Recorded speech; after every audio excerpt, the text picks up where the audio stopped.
Hello, good day viewers.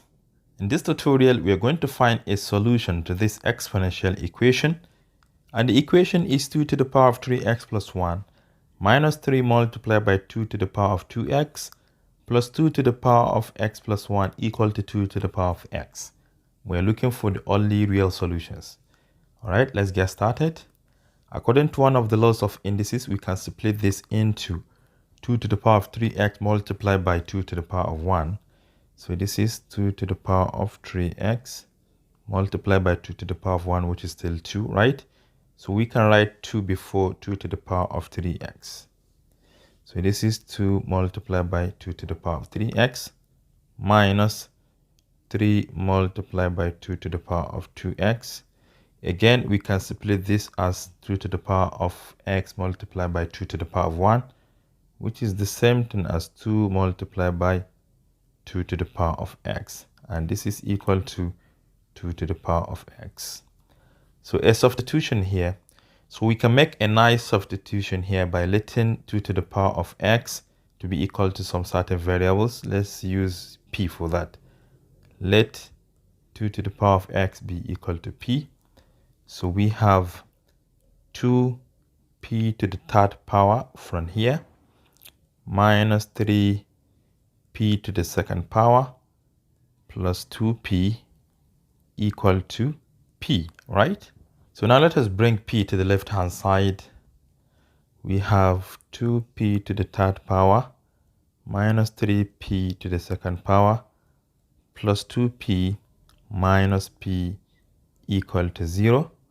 You know that 2p minus p is a single p. So this is 2p to the third power minus 3p squared plus p equal to 0. All of them have p in common. So let's bring p outside. Inside we have 2p squared minus 3p plus 1. This is equal to 0. So we have two factors, p and 2p squared minus 3p plus 1. But this quadratic expression can also be factorized. Let us take the leading coefficient and multiply that with the constant term, which is going to give us 2, right?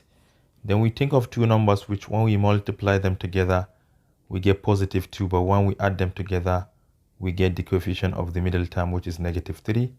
The numbers are negative 1 and negative 2, so we can still factorize it as p, then multiplied by p minus 1. But remember, the leading coefficient is not 1, so you divide by that leading coefficient. Then the other one, p minus 2, you also divide by the leading coefficient. The whole of this equal to 0. Now we have three factors. Let's set each to be equal to 0. P could either be equal to 0, or p minus 1 divided by 2 equal to 0, or p minus 2 divided by 2, you know, is 1 equal to 0. So we have p either equal to 0, p equal to 1 divided by 2 as negative 1 divided by 2 crosses over, or the last one, p equal to positive 1. But remember that we have let 2 to the power of x to be equal to p. Recall, p is equal to 2 to the power of x.